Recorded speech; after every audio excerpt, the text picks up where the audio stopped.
Okay, this is section 3.2, measures of dispersion. We're going to be covering a lot of topics today, so you want to pay close attention to each step of the way. We're going to be using Excel quite a bit and calculators. So let's take a look and jump right in. There's some definitions that get us started, or some concepts that we have to define. The sum of the deviations about the mean always equals. Now, you may have no idea what this is supposed to mean, but it's always going to be 0, okay? So just know it. We're going to apply it in just a moment. So the answer to that is 0. Next one. The standard deviation is used in conjunction with the mean, so the average. So it's used in conjunction with the mean. So standard deviation and mean, those are two things that go very closely together. To numerically describe distributions that are bell-shaped. The blank measures the center of the distribution.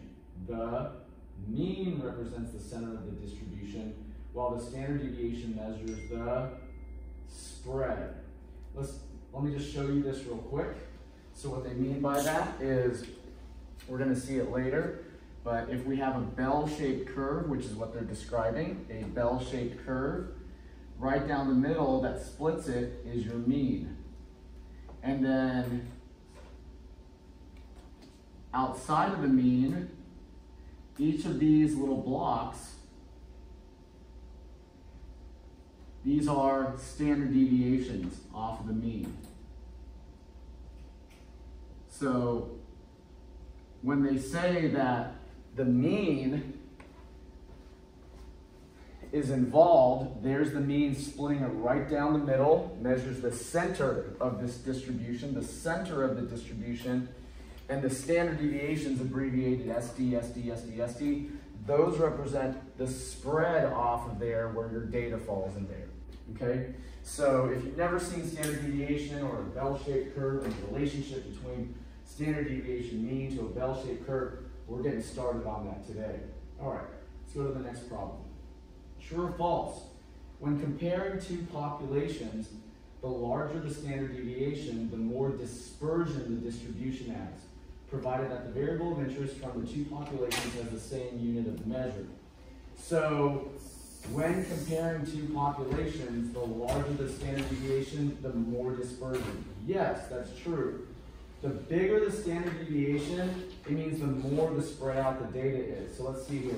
Let's look at option A. True, because the standard deviation is the difference between the largest and smallest observation. That's actually not true. So I'm going to jump over to D. True, because the standard deviation describes how far on average each observation is from the typical value. I think that's correct. You may not be familiar with this terminology. Don't stress it, but that's what you would respond with. We'll see more applications. All right. Number 4, true or false? Shevashev's inequality, which we'll see one time in towards the end of this lesson, applies to all distributions regardless of shape. But the empirical rule holds only for distributions that are bell-shaped. And this is true. So we'll see Shevashev's inequality later. It is less precise than the empirical rule, which only works for bell-shaped. But it'll work for any distribution. When we say any distribution, we know that other distributions are what?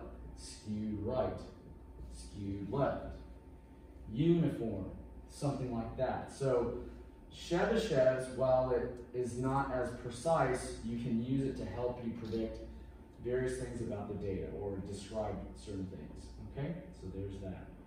And that's it for the basic definitions to get us started. Now what we're going to do is we're going to get started on our calculations. So we have our first data set here. Here's our first data set. We've got these numbers, and they ask us to calculate the sample variance and the sample standard deviation, okay? So what we're going to do is we're going to click the double box. We're going to open it in Excel. Okay, so I'm going to minimize this real quick. Open our data set.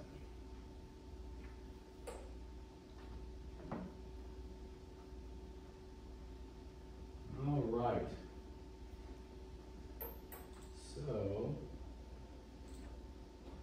data set. And this. Here it is. All right, perfect. So we've got our information up. And what we need to do is first and foremost figure out the sample variance. Now, recall that we discussed the difference between a population and a sample. So recall we talked about that this is a population, and then we can always pull off a sample from it. Now, we could have a population mean, a sample mean, just like we can have a population standard deviation and a sample sample.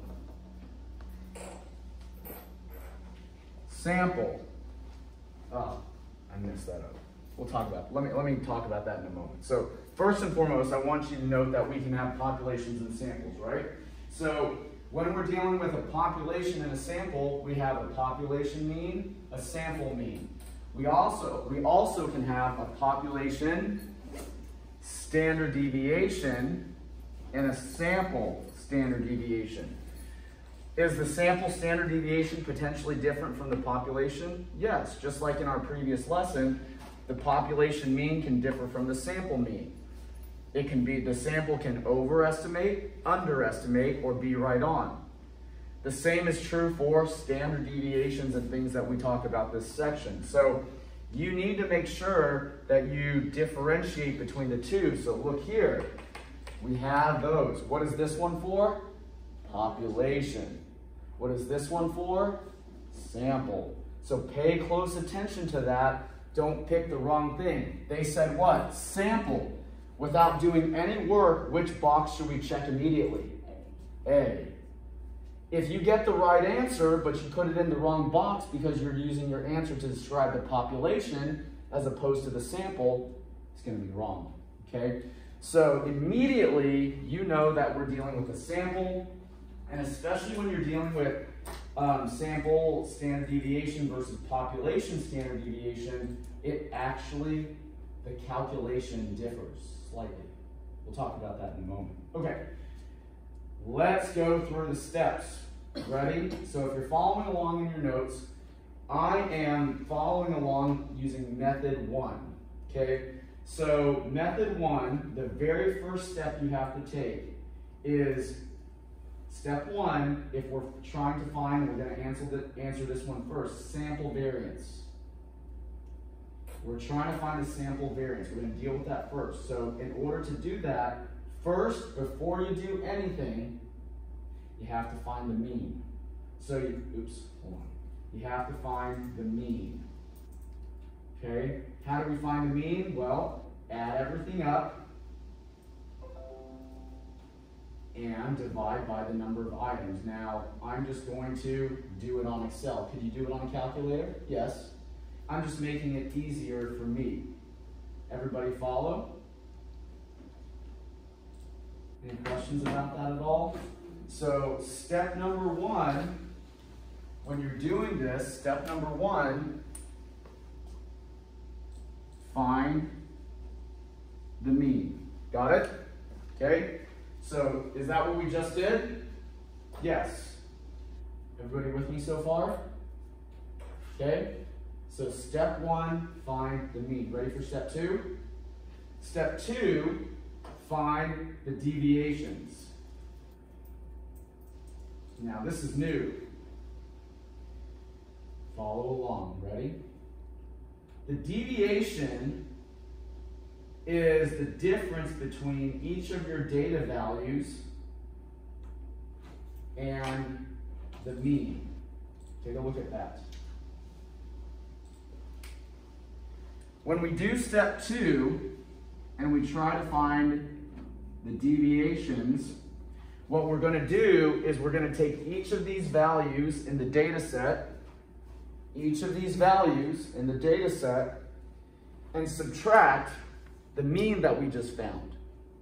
That tells us, if we know where the mean is, how far each of those values is from the mean. So for example, the value 17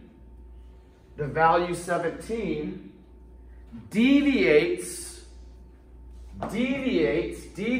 from our mean, our average, by 7.6. Let me repeat that. 7.6 is the difference or the deviation between the value of 17 and the average of our data set. You follow me? You got it? Now we need to do that for all the others. Okay? So what do? Okay, how far is 10 from our average? See that? How far is 10 from our mean? 0.6. How far is 3 from our average? Negative 6.4. It's negative 6.4 below. It's 6.4 below the average. You guys following me? You with me? Okay. How far is 9 from our mean? 0.4. It's 0.4 below or negative 0.4 from the mean. And finally, how far is the 8 from 9.4? It's negative 1.4. You guys with me so far? Okay.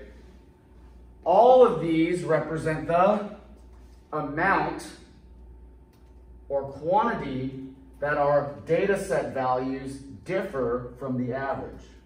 So if we know where the middle of our data set is, the mean, we now know how far off each of those values sits from that. Got it? And that's step 2. Any questions so far? All right, let's go to step 3. Well, before we do step 3, plus, check. Let's talk about that check part. If you add up all of the deviations, take a look at that, and you can do all this by hand, right? You don't need Excel to do it necessarily. I'm just doing it because it's easier for me to display. If I add all of these up, if I check my work, they should all equal 0. Okay? The sum of the deviation should be, well, that's right. I have my value set wrong. If you happen to get this negative value here, this crazy value, select the cell, right-click it, and go to Format Cells, and then select number. Just do number. It might be on general for whatever reason. Wait, what did you do? So look at this one more time, pay attention. Right click, Okay. Format Cells. And then there's a different formatting, go to number, select number. It's the second category. And then click OK, and that'll be the correct. It's just reading them wrong. Make sense? Okay. What is this good for? It tells us we did this correct. Make sense? Okay. So always check your work. Do you have to? No. But it's a good way to know I'm on the right track. All right. Let's go to step 3. Step 3 is to square all of your deviations. So step 3, square the deviations. So what I'm going to do here is I'm going to hit the equal sign. Look at my 7.6 to the power of 2. That's the number 6 on your keyboard. If you hold down Shift and hit the number 6, that'll give you the exponent of the caret or whatever you want to call it. You guys follow me? Any questions about that? Okay, and there is my first deviation squared. Got it? We okay? You're going to want to do that with all of the other ones. I wish I had drawn this picture down below. That would have been a lot smarter. I'll redo it right now while you guys are working.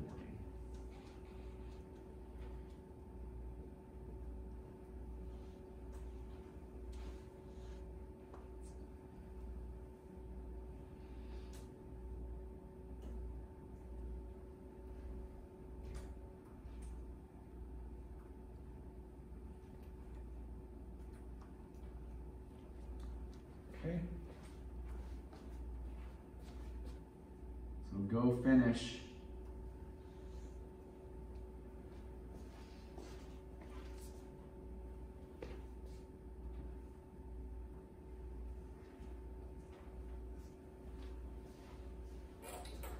go finish those. You guys got them? I'm going to show you a shortcut. Ready?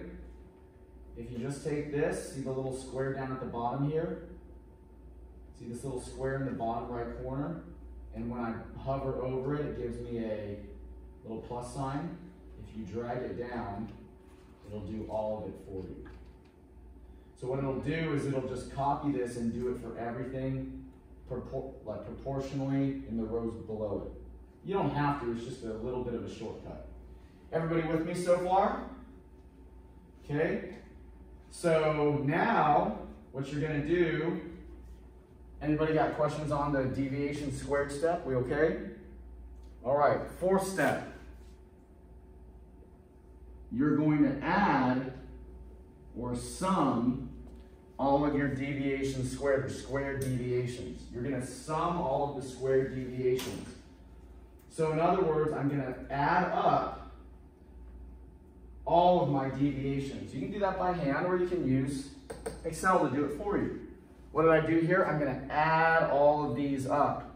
Now, this one was a check, right, everybody? This is not a check. Don't expect this to be 0 at all. In fact, it probably should not be 0. You guys follow me? We okay? Not moving too fast? So, I've got, this is the end of step 4.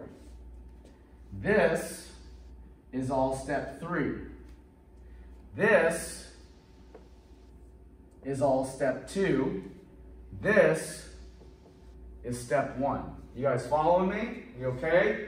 1, get the average. 2, get the deviations and check them. 3, square your deviations. 4, add the deviations or the square deviations up. Got it? Okay. Now, the following step will give you your variance. Let's talk about this real quick. When you're searching for your variance, you're going to take this step 4, and divide it by n number of items if you're dealing with the population. If you're dealing with a sample, you're going to take step 4 and divide it by n minus 1 number of items. If you have no idea what I mean by that, let me show you. So you're either going to take step 4 and divide it by n number of items, or step 4 and divide it by n minus 1. Again, which one is which? This one is for a population. This one is for a sample. Which one do we use? Exactly. So what we're going to do here in this next step to find the actual sample variance is, again, keyword, sample, right? Is we are going to take the result from step 4 and divide it by the number of items in our data set minus 1. So 4. So 4. How many items were in our data set? 5. We take away 1 because we're dealing with a sample. There are 1, 2, 3, 4, 5. 1, 2, 3, 4, 5 items in our sample data set. 5 items in the sample. We're dealing with a sample, so we take away 1 at this step. Everybody got that? So this gives us our variance. It equals our variance. And so the answer to my first step is, because we're dealing with a sample, 25.3. Got it? Okay, any questions about that at all?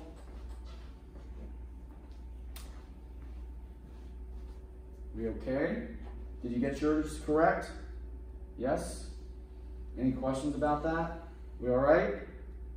Good? Okay. Now, we're not quite done with that problem. we need to find the standard deviation. This is the second half of the problem. It's not so bad. We're only one step away from being done. The standard deviation is the square root of your variance, or the square root of your result from part 5. So if you want to know your standard deviation, simply take the square root of the variance. So your standard deviation, which we're about to find, that standard deviation is the SQRT, or square root of your variance. You can do that in a calculator, right? You don't need Excel to do that, but that's the function in Excel if you want to do it there.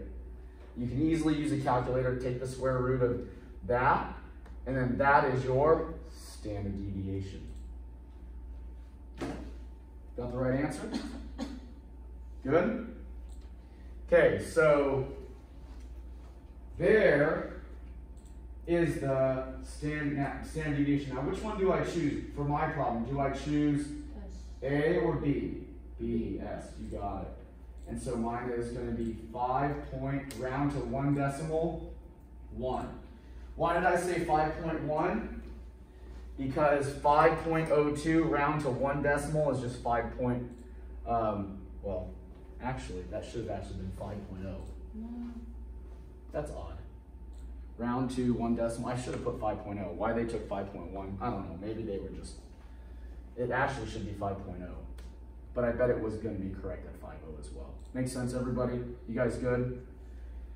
Yeah, I actually should have typed in 5.0 round to 1 decimal place. They probably were allowing for a little leeway. That's probably why. Okay? Any questions? You guys got it? And that is a complete problem for finding mean, deviations, checking, deviation squared, variance, standard deviation. Ultimately, if you can find the standard deviation, then you know how to do all this other stuff. If you can find variance, you know how to do all that other stuff as well. So that's why they just ask, hey, tell us the sample variance, tell us the standard deviation. And, to drive home the point one more time, sample S. Okay, all right, on to the next one. Now, I'm not gonna do number 6. I'm gonna leave it for you. But I want you to note one thing. What's the one thing I want you to pay attention to when you do number 6? Population. Population, good job. Does that mean we're gonna select this again? No. You're gonna go through the same procedure, except you're going to choose this. Now, what's the one thing in the calculation when you're doing population that's gonna be different? Which step? Step number 5. Because you're calculating population variance and standard deviation, population variance, instead of dividing by n minus 1, you would divide by just n, number of items in the data set.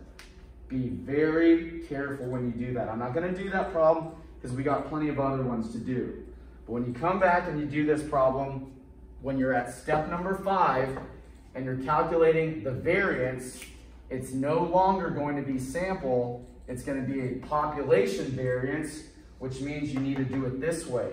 You need to do it this way and not divide by n minus 1, just the number of items.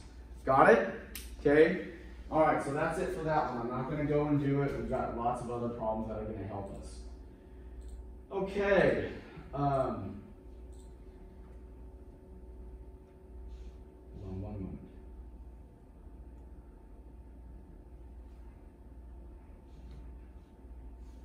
I'm going to go do number 8, okay? So I'm going to skip number 7,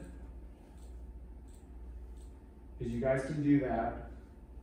I'm going to do number 8, because that one is a bigger problem. Typically, it's a little bit tougher. So I'm going to skip over to 8, okay?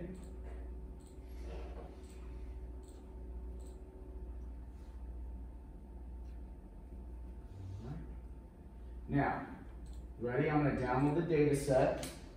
Okay? I'm going to open up this data set and tile them over and get to work. Okay?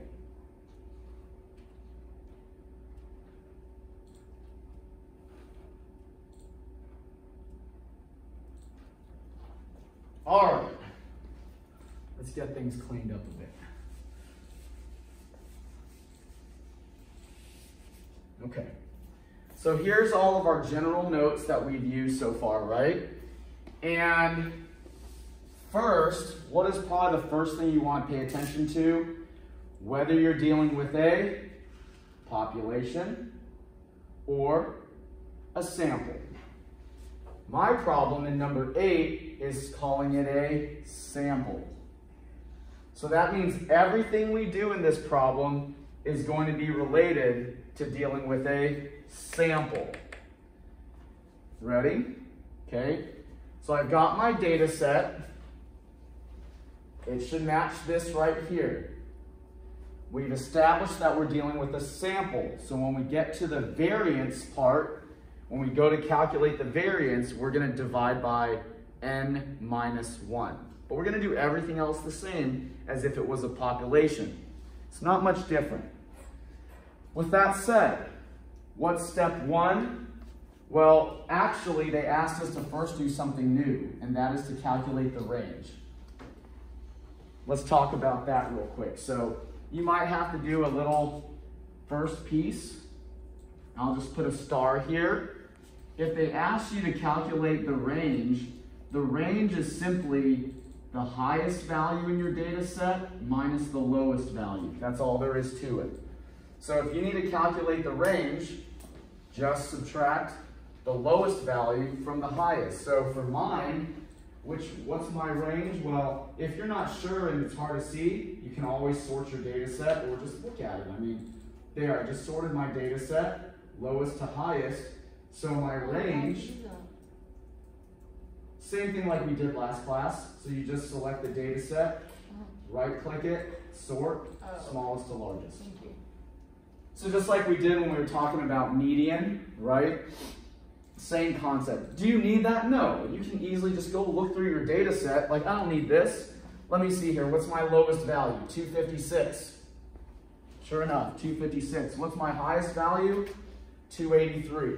So 256 and 283 are my low and high values. The difference between them, that's going to be my range. You don't have to be so dependent on technology, right?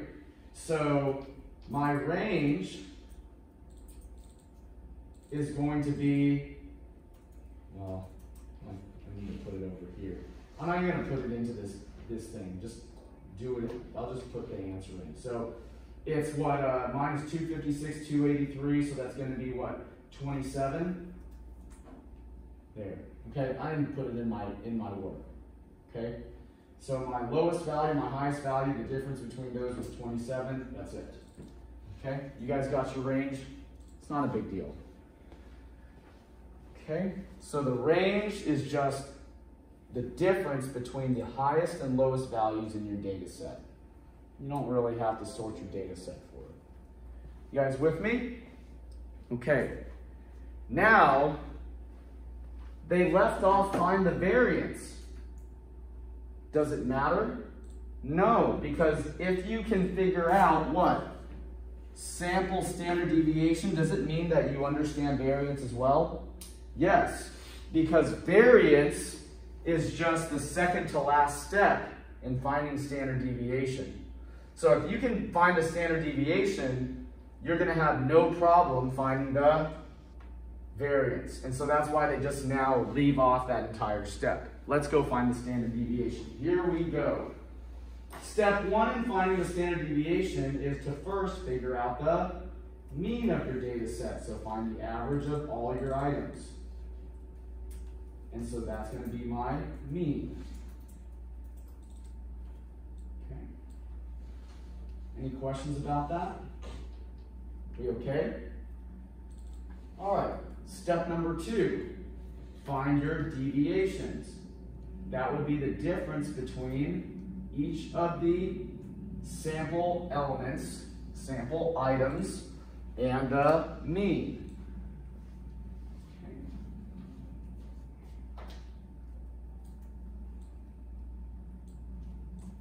Notice how I'm doing this. Now there's a shortcut to doing this, but I'm not going to do it right now because I don't want to confuse anybody. So I'm just taking the difference between each of my data set items and the mean. Could you do this in a table on a piece of paper? Sure. But it's just easier for me to do it this way to show it to you. And so when it's all done, there it is. These are all of my deviations right here. What are the deviations? They are the difference between the items, or how far each data set item or each sample, item in your sample, element in your sample, deviates or differs from the average of the entire sample. What do we do to check that we're on the right track? Add all of them up. What should they all equal to? 0. So we're at this step, step number 2. We completed step number 1. We found the mean. Step number 2, the deviations, if they equal 0, we know we're on the right track. So let's take a look. If we add all of them up, from the first one to the last, that should equal 0, and it does. Everybody got it? We doing okay? So now we're 2 steps in. What's the next step? We're going to square all of our deviations. I'm going to come back to the top of my table here. And again, you could be doing this on paper. It's not a big deal. And I'm going to square all of my deviations. Now I am going to use the shortcut here. I'm going to get that, and I'm going to take the little bottom right-hand corner square and drag it down so it calculates it and I can save myself some typing and work. So right there, these represent step number 3, the squared deviations. Any questions about that at all? We okay? We doing all right? Okay. What do we do with all of those deviations? For squared deviations, we should add them up. Should they equal 1? Should they equal 0? No, they should have just some number. In fact, they should not equal 1 or 0 in most cases. So that's the end of step 4. We summed all the squared deviations. You guys with me so far? I'm going to label this, put that number for a little bit different spot this time. Right here. Okay. Got it? What's next? We need to take those square deviations and divide it by, here we go. Are we going to divide it by 1, 2, 3, 4, 5, 6, 7 elements in our data set? Are we going to divide it by 7, or are we going to divide it by 6? 6. We divide by 6 because we're dealing with a sample. Sample. Sample. They'll tell you many times, sample. Okay? So I'm dividing not by 7, whoops. Not by 7, but by 7 minus 1. I divide by 7 minus 1 because I am dealing with a sample. I've said it many times because I want to drive home the point that you must pay attention to the wording in the problem so that you know the difference when you get to that step. You don't do that, you divide it just by n, you're going to get both the variance wrong if they ask for it, and you're definitely going to get the standard deviation wrong for a problem like this. And there it is. So 78 is my variance. Okay? So that's my variance. Excellent. Now, let's go to our final step. I'm going to move my number over here a bit. So here's step 5. There's my variance. What's the final step? My standard deviation. And that is the same. Once you know your variance, whether it's for a sample or a population, you take the square root of that, and that will tell you your standard deviation. And there is the answer for ours.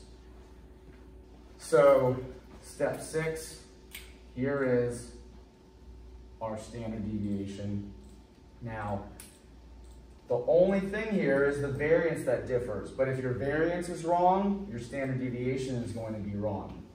Now, let's make sure we input it properly. Round to 1 decimal place. So mine's 8.83. I think that's going to be 8.8. And there it is, done. Okay.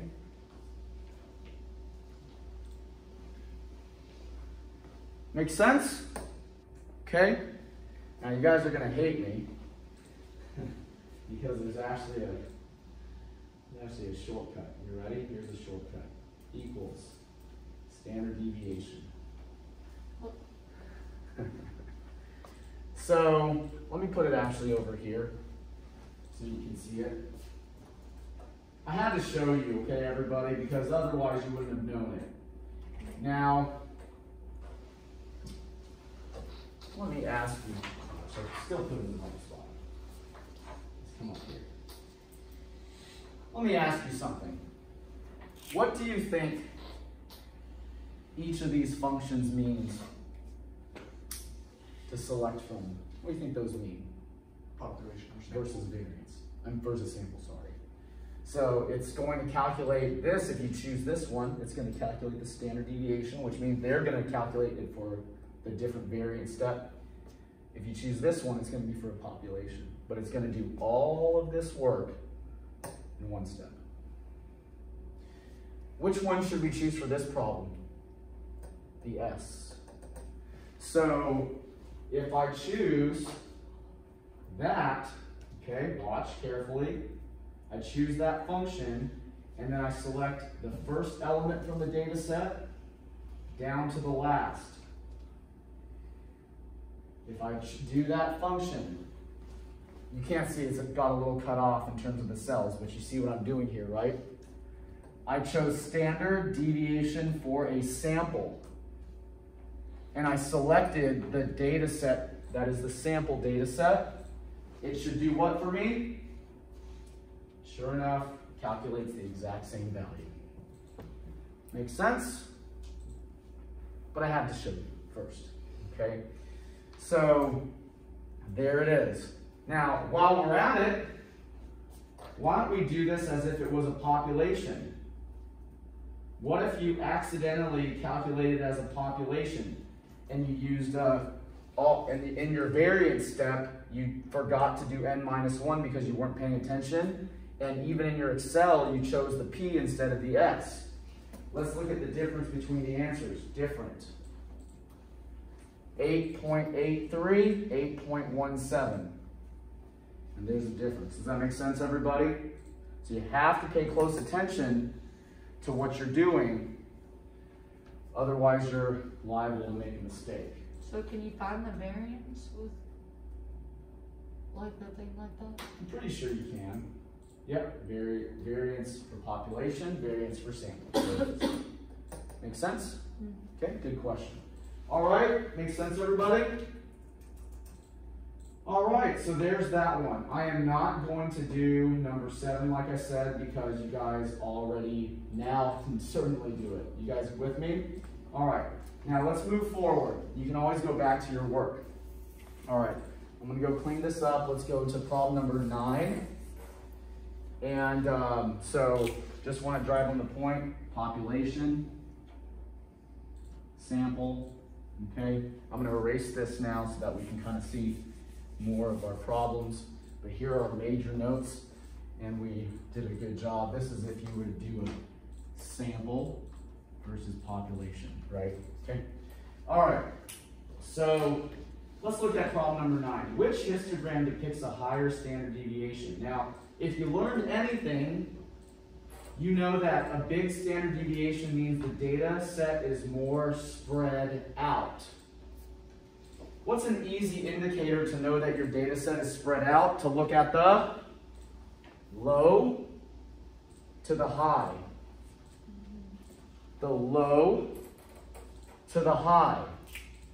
40 to 60 is where it ends. 30 to actually what? Even higher than 70. So this maybe is 75 right here, right? Which data set's more spread out? A. let's go find it. Histogram, so all the B's are out of the question. Let's look at option B here. Histogram A depicts the higher standard deviation because the distribution has more dispersion. Yes. And that is the right answer. Make sense, everybody? Okay. Let's go to the next one, number 10. The accompanying data represent the pulse rates of 9 students enrolled in a statistics course. Treat the 9 students as a population. Okay, let's go do this one. All right. I'm going to close out this data set here. And let's go open up this data set.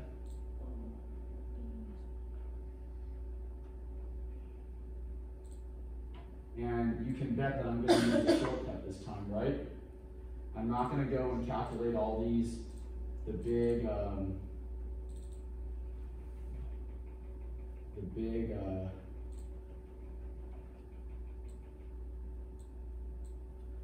charts. I'm going to use all of our shortcuts now. Because you can always go look back and do it by hand if you want to, but now that we have it, we can certainly utilize it because you've demonstrated that you can handle it. All right, ready? Step number 1, compute the population standard deviation. All right, you think I'm going to go do all those steps? No, I'm not going to go do all those steps. I'm going to use our shortcut, right? Okay, and if I needed you to, you certainly could. So equals what? Standard deviation. Which one do I choose? The P. I'm going to select the highest, the first value to the last value, high to low, whatever, it doesn't matter. My data set's not sorted. There it is. I'm using my shortcut to bypass all these steps, right? But of course, I had to show you it before we went and used the shortcut, and there it is. So this is my standard deviation. Here's the population standard deviation, right? So there it is, a very important value.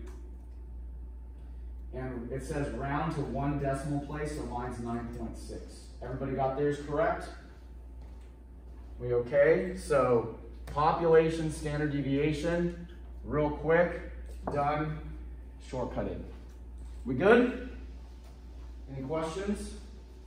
All right, let's go to the next one. All right, now, if we had a picture of what's going on, this is the standard deviation for the population. You guys following me? Now, what they're going to ask you to do is take 3 samples off of it. A sample, standard deviation, sample 1, another sample, and then another sample. You guys with me so far? So they're asking you to pull 3 different samples and to get the information from these samples. Okay? So let's go discuss that. I hate that line. Let me fix that.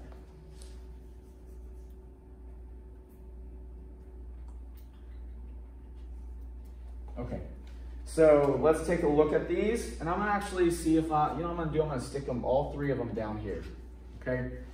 So, sample number 1. Clean this up real quick. Okay, so what is sample 1? It's Jeanette, Kevin, and Megan. Let me show you how to look at that. So, standard deviation, are we going to use the P again? No, we're going to use a sample. So I'm going to use the standard deviation for a sample, and who do I want? I want Jeanette. Now you can hold down your control key, I believe. If you're on an Apple, you would hold down the command key. I also want Kevin. And I want Megan. So my sample includes Jeanette, Kevin, and Megan. My sample standard deviation has those 3 people in it. You guys following me? Okay? And so, that is the standard deviation for sample 1. You see that? This is the standard deviation for sample number 1. So here it is, S1 right here. So it's in, what is it, round to the nearest 1 decimal place. So it's going to be 8.7. Now we're going to do that for all of the other ones. Anybody have any questions? We okay? All right. So I need the standard deviation for S2, and I need a standard deviation for sample 3. Here we go. So standard deviation, remember to use sample, not population. What's my S2? Tammy, Clarice, and Kevin again.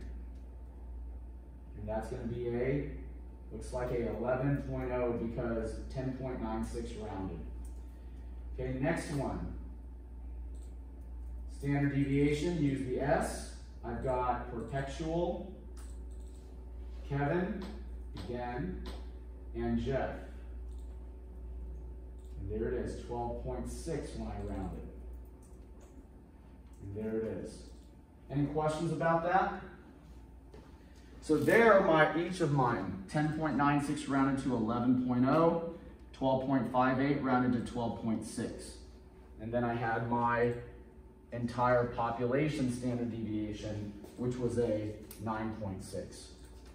You guys following me? We good? Now, just like we had in the previous section, what does sample 1 do? Is sample 1 higher or lower than the population? Well, it underestimates the population. Why? Because the population standard deviation is 9.6, but my samples is 8.7. So it underestimates the population standard deviation. In other words, if I took a small sample and I took sample 1 and I said, sample 1 has a great representation of what the population is doing, I would be underestimating the population, okay? And you're gonna do that for the other ones. Sample 2, what does my sample 2 do? It overestimates it. 11.0 is higher than my population.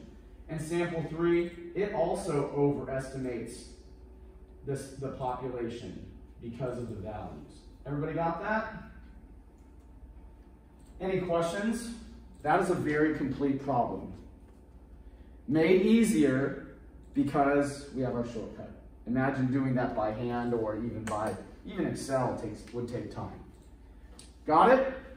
Okay, so there it is. Let's move on to the next one. All right, so now, I'm not going to do number 11 because it's a very similar problem to what we just did. What I want to just drive home the point to do when you guys are doing problem number 11 is to pay close attention that this is sample, okay? They're going to walk you through it. It's going to be very similar to what we did here, but you got some extra steps. First, find the mean, so you actually calculate the mean for it, the mean and so on, okay? You guys got it? I'm not going to do it. You guys can handle that problem on your own. All right. All right, here we go. So now, what we're going to do is we're going to get into the final topic of this section. And that final topic of this section deals with some questions related to our normal distribution, okay, or bell-shaped curve. All right, let's talk about this. There are some important numbers that you need to know. 68, 95, and 99.7. So let's do this. 68, 95, and 99.7. These are percentages, okay? And very important percentages at that. These percentages correspond to this picture right here. And what the percentages represent are the following. And what I'm going to do is I'm actually going to clear out this data set so I don't have anything in my way and I can have kind of some blank area to work with. Okay, so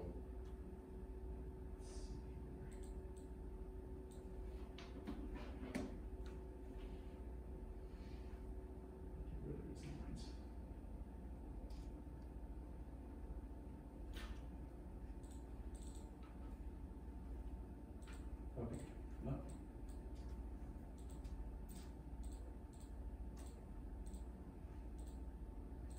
All right, this gives me something to work with. Okay, so, oh, no, what happened?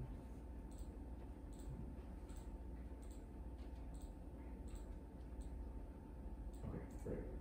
So, I'm going to erase this because it's no longer needed. We are going to focus on this right here. This chart right here. Okay, you ready? Pay close attention. I have the mean, and this mean has a relationship to each of these standard deviations. The number 1 corresponds to the 68% number. What it means is that 68% of your data will fall within 1 standard deviation of your mean. We'll talk about this in a moment, okay? This 95% corresponds to the 2. It says that 95% of your data, almost all of it, will fall within this range. 2 standard deviations off of your mean. And finally, the 3 corresponds to the 99.7, meaning that you will cover almost every single data point in your data set within 3 standard deviations of your mean. Now, if you don't understand this yet, it's perfectly fine. We're going to get to that right now. Let's take a look. Let's look at this IQ test. Scores in an IQ test have a bell-shaped distribution. They look like this. Okay? I'm going to draw it out right now. Just right over here. Not perfect, but it's similar. A mean of 100. 100 is the average. It's what splits the data set perfectly in half. Not the greatest picture, but okay. And a standard deviation of 19. What does standard deviation of 19 mean? That means that each of these steps from 100 is 19. 19, 19. Why don't we go and actually, before we even get into the problem, why don't we go and break out every step? Follow along with me. Ready? This first step would be 19 units, 19 IQ points higher than 100. So that would be 119. One step below that would be 19 IQ points under 100. Every stage and step is 19 because that's what they tell us. Mean of 100, standard deviation of 19. What's this? So that would be, what, 81. You guys follow me? So in other words, for my data set, the range for 1 standard deviation is 81 to 119. In other words, the majority of people, 68%, a majority, are going to have an IQ from between 81 to 119. With me? Let's go another step out to 2 standard deviations. So if I go another step out, that means I'm going to add another, in my problem, 19. Another 19 would be 138 for mine. Subtract another 19 would be what, 62, I think. 71, 81, yes. So what is my range for 95%? 62 to 138. You guys with me? So in other words, if I open up my range to an IQ of 62 all the way to 138, I'm going to get 95% of people. 95% of people will have an IQ from 62 to 138 based on the information from this IQ test, with what it predicts. Are you guys following me? Let's go one more step out to the third standard deviation. One more step. One more step. If I go another 19 units out, another standard deviation out, then I got to add another 19 to 138. So that's going to be what? 47, 157? Right? Okay. And then the low end, subtract another 19. What's that going to be? What? 40. Why can I not do my math? 42, 41. No, 43. Okay, 43 is that one. You guys with me so far? So, from 43 to 157 is going to cover almost everybody. Any questions about that? Each of these steps is 19 units from the next, because that's what standard deviation represents. Now let's go answer some questions. What percentage of people has an IQ score between 81 and 119? Well, because we did that, it falls in the 68% category. All right, and so 68% is the answer. Make sense? Let's go to the next one. What percentage of people has an IQ score less than 62? Okay, so they're asking for what? This, right? Or greater than 138. They're asking for this. Now this is actually a little bit of a tricky question, so let me help you with that if you haven't figured it out already. You know what?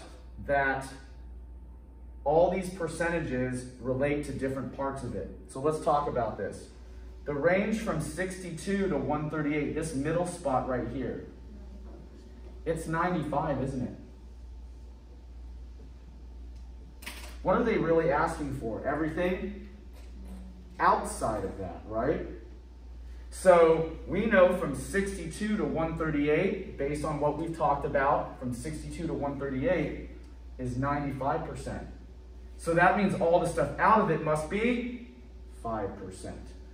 All the stuff outside of that, both of these zones, because everything totals 100%, right? Has got to be 5%. 2.5% here and 2.5% there. And that's the answer to that one. So it would be 5%. Yep. All right. Are we okay? Last question. What percentage of people has an IQ score greater than 119? Well, let me erase this so that we can address this one. I'm going to erase this so that we can address it. That's not the focus anymore. We want to know how many greater than 119. So we want to know that from 119 up. What do we currently know? Well, we know that this range is 68, right? If we know what is all this below, or what is this above, we can do some subtraction, can't we? So we know that from 119 to 81, this range is 68%. What is this little sliver worth? What is this little, what's everything below worth? And we can find out what's above it. Or alternatively, we can find out what these are and just add them up. It just doesn't matter. So bottom line is what? We're looking for, if we look at the general chart, we're looking at from here on. Looking at our percentages, could we easily figure out what these up represent? How? What do you think? If you divide them in half. Yes. If we divide these in half, we can find out what each of the halves are worth, can't we? So let's do that. This one is 68%. Divided in half is 34 and 34. You guys with me so far? Okay, 95. Now here's the deal. Should I just divide 95 in half? No, subtract 34. Exactly. I should do what? I could divide it in half and then take the 34 away from it, right? What's half of 95? 47.5. So half of 95 is 47.5. If I take away 34 from it, I get what? 13.5. So this is worth 13.5 and 13.5. You guys follow? Now we got a little bit more to go. These, right? If I divide 99.7 in half, what is that? Somebody got that? Well, it's 49.3. No, 49.35. No. 150. I bet there's an 49.85. I wasn't doing the right thing. 49.85, half and half. What do I need to figure out? Divide this, or subtract these from it, right? So, minus 34, minus 13.5. Somebody want to give me that number? 49.85 minus 34 minus 13.5. Somebody got it? Yeah, I do. 2.35. Great. 2.35. And then, is that everything? Not quite, because there's a little 0.3 left over. So I'm going to help you out here. This little extra piece on the outside is 0.15, okay? And here's the deal. Save these numbers, because they're going to be the same every time, aren't they? Save these numbers and write them down, because they're going to be the same every time. Don't redo the math. We've just done it for you. So, what's our answer? It's going to be what? 13.5 plus 2.35 plus 0.15. Somebody give me that answer. 2.5, it should be 16. Hopefully that's right. Now we got one more problem and we'll be done. All right? Okay. So what did I do? 13.5 plus 2.35 plus 0.15, and that's how I got 16. That's that zone right there. Okay? And again, save these numbers. We got one more problem to go. Hang in there. Okay, number 13. Now, what we need to do here, this one's the same. We need to do 14. This one's the same as what we did before, so I'm not going to do that one. We're going to use Shevashev's inequality to answer this one. Okay? So I'll talk about this, and this will be it for us. All right, so I'll do it up here. It says, at one point, the average price of regular unleaded gas was $3.46 per gallon. Assume that the standard deviation price per gallon is 8 cents per gallon. Here we go, $3.46 and 8 cents. This is important. So the average, or the mean, is $3.48, okay? Now, what did they say? The standard deviation is 8 cents a gallon. That means that 348, 8 cents, 8 cents, 8 cents. 348, 8 cents, 8 cents, 8 cents. Follow? But we're not even going to have to mess with this at all. Watch. So, part A, what percentage of gas stations had prices within 2 standard deviations of the mean? So, in order to answer this one, you have to use the following formula. The formula to do this is 1 minus 1 over k squared times 100%. So you're not actually going to do any of this that we just talked about. You are going to use that formula. So what do I mean by that? So my problem asked, what percentage of gas stations had prices within 2 standard deviations of the mean?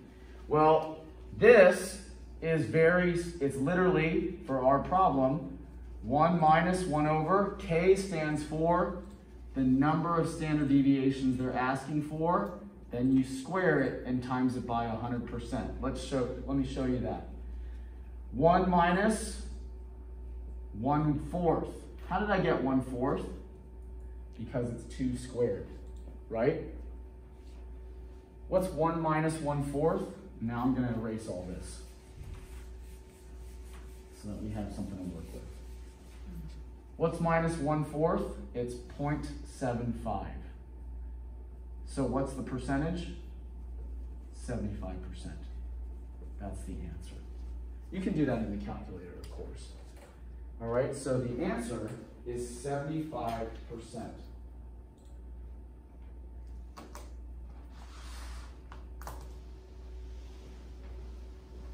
So you don't use our 68, 95, 99.7. You don't use those.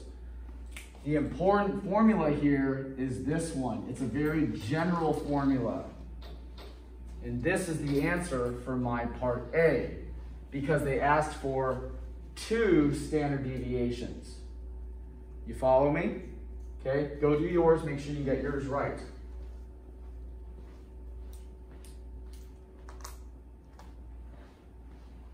Okay, ready to do the next one? Okay. Next one, ask for 1.5 standard deviations. We're going to do the exact same thing, except instead of K being a 2 standard deviation, K is going to be a 1.5 standard deviations. So my problem is going to be 1 minus 1 divided by 1.5 squared times 100%. With me? Now, you can do that on a calculator. You can do it in Excel. I'm gonna do it real quick right here just to save myself a little bit of work. So that's gonna be 1 minus 1 divided by, let me do it this way, 1.5 squared. Close, close, close. And that's 0.55555. Do that on a calculator. You can do it on a calculator, okay? And so what is that? What is that really actually? Move the decimal over, 55, round to 2 decimal places, 0.56%.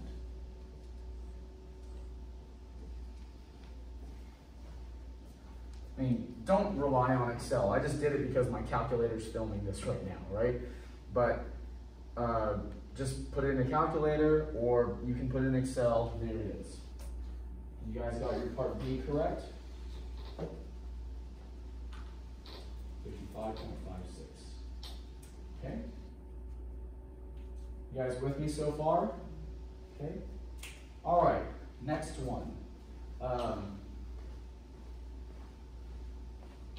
In order to do this one,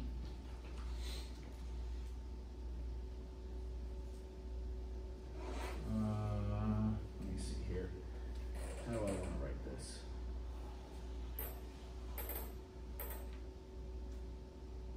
I don't want to write this down. Let me double check. Okay. Yeah, I'll write it like that.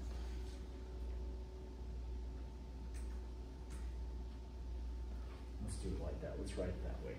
Okay, so this formula is going to drive the next part. And you'll see it. So the next part, part C says, or sorry, C, what is the, wait a second. Am I calling down correctly?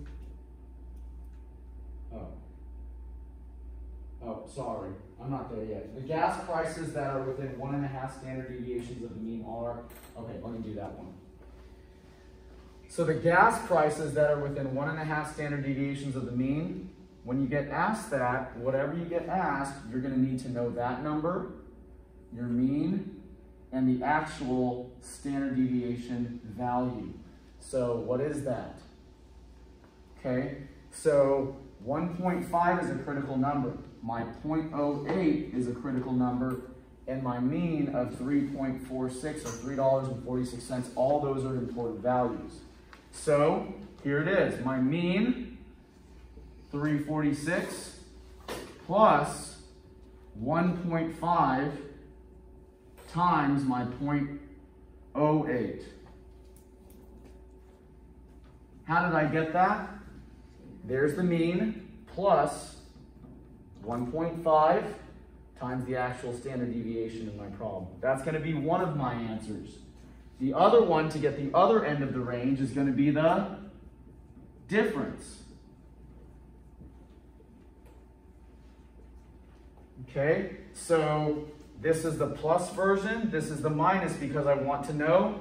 Remember that when you're doing this, you have one side and the other. Okay, you guys follow me? And this is not just one standard, it's 1.5. So it's like 1.5 standard deviations out. So just, I'm going to do the math real quick here.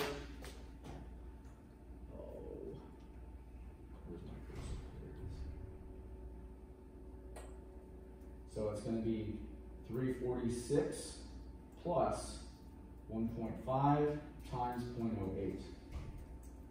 And then the other one is 346 minus 1.5 times 0.08. And there it is. There's my range. 334 to 358.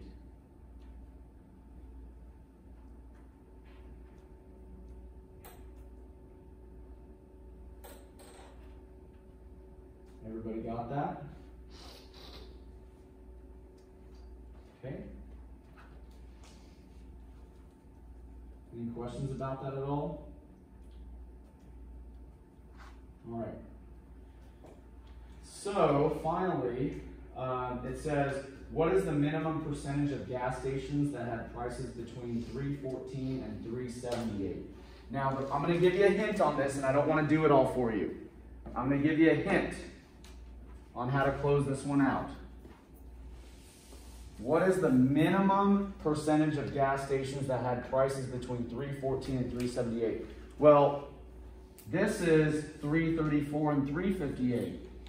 So if I want to do $3.14 and $3.78, my hint for you is to work backwards into that. Just a hint. And so I'm just going to give you a hint. You're going to want to work backwards in this. Just a hint. It's just one little part. Absolute worst case scenario, go use the question help. Okay? All right? So there it is. It's just one thing. And then finally, so that's for you to do. Just a little hint. Last one, number 15, is a little word. What makes the range less desirable than the standard deviation as a measure of dispersion? Range is not very accurate. Range just tells you the highs and the lows. It doesn't use all the observations. Okay? So there it is. That's all there is to it. Good job, everybody.